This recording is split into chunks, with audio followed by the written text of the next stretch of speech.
All right, check out the madness, guys. Tons of books circulating through the shop, and I got to open in May 2 buildings, so I got a lot of work on my hands. Guys, welcome to the channel, Phil Monteleone, the Book Peddler. If you're new, feel free, like and subscribe to the Book Peddler YouTube channel. Stay up to date on book picks and store-out-store activity, whole mess stuff surrounding my life as a used bookseller in upstate New York, where I own and operate 2 brick-and-mortar shops and sell online. I got a great one for you today. This is a pick I went on, and the last 3 have been of similar material. This stuff has to do with, there's Aryan Brotherhood material, some of it coming from a Aryan Brotherhood bookstore, believe it or not, in California, which was established in the 30s out there. So really kind of unique stuff. There's a lot of Trotsky, Lenin works, French Foreign Legion works, political activist pamphlets from the 60s, 70s. What else is there? And then, Jewish, political, Jewish types of works. So it's a whole mess of stuff, some controversial material. The last 3 picks, like I said, have been of similar material. It doesn't make me any more popular on YouTube. Trust me, when you're showing material like this, and unfortunately it's a platform I chose to showcase my shop. And you never really know what's coming in on a daily basis, but I give you guys a shot to purchase directly off me, or you can go to Book Peddler Phil is the eBay link. Whenever you're dealing with material like this, it can be a little bit, especially on YouTube, it's like you got to self-censor and walk on eggshells a lot, because YouTube doesn't really believe in freedom of expression, or thought, or challenging any type of historical narrative, or current day narrative, whether we went through that with COVID, even if you say these words, right? There's an element of censorship that comes in. Like, I've had my videos demonetized, for those of you who don't know, maybe just showing a certain symbol, right? If the swastika is showing.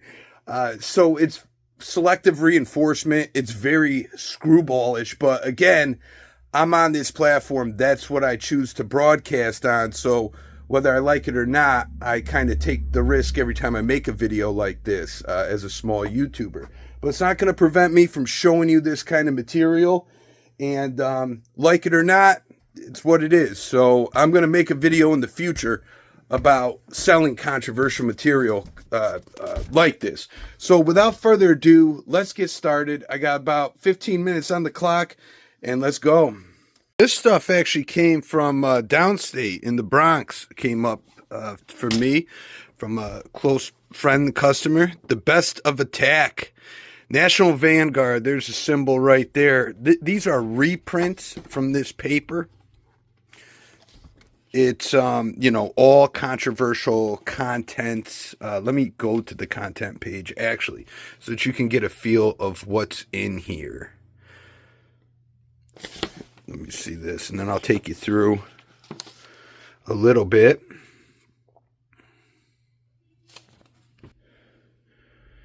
And here we go, just showing you some of the headlines, some of the pictures.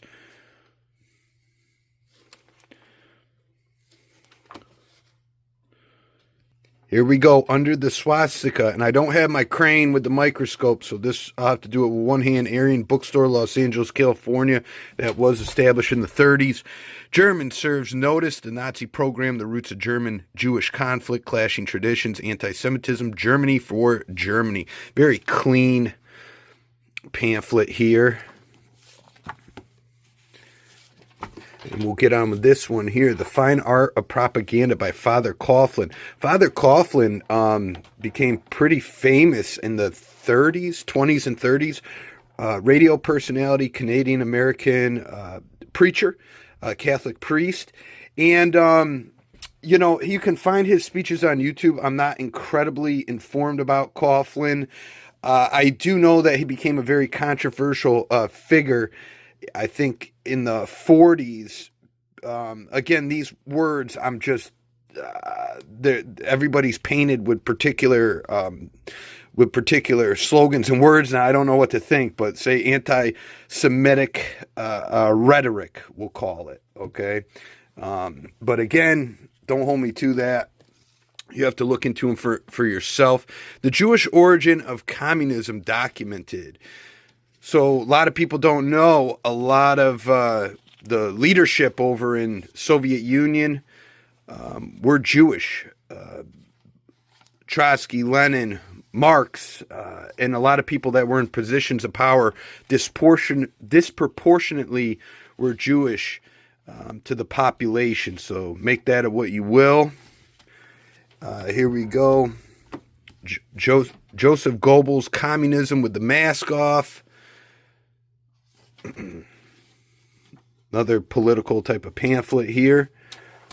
And here we go. Hitler Terror, the Brown Book of the Hitler Terror. This is on the burning of the Reichstag building. The Brown Book of the Hitler Terror, prepared by the World Committee for the Victim of German Fascism. So that's a first edition, pretty scarce publication here. The burning of the Reichstag building was a false flag attack that was staged by the Nazis to basically secure political power. It's very interesting. In today's era, I like Googled the Reichstag building, and it was a false flag attack. And there are many examples of false flag attacks, like, say, the Gulf of Tonkin that got us into the Vietnam War, the attack on the USS Liberty. What else was there? When Nero burned Rome, right? And blamed it on the Christians.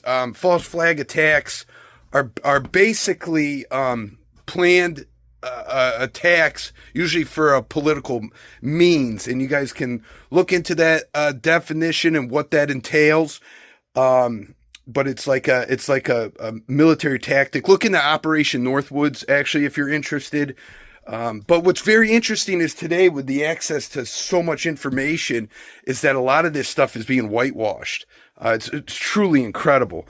I'm trying to find some more books here, and I left them back here. I'm going to show you the political pamphlets. We're just going to rifle right through them.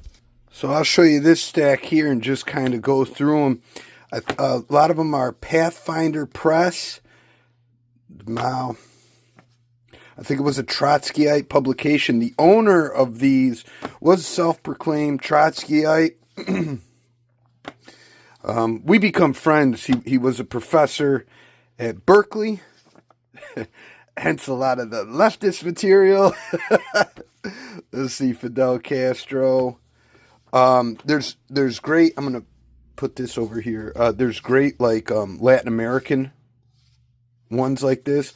La Raza, The Race. There's a racial publication. Mexican. So just go through Chile. But awesome stuff. Cuba Confronts the Future. And me and a buddy that chat, well, I'll tell you in a minute. In Defense of the Cuban Revolution. Case of Brazil. That's a good one right there. Cuba's agrarian reform. Kennedy's Cuban policy disaster. America's Lost Plantation. Great stuff. And I actually have over here a lot of the political pamphlets that I showed in the previous video. Khrushchev Report. So I have tons of these.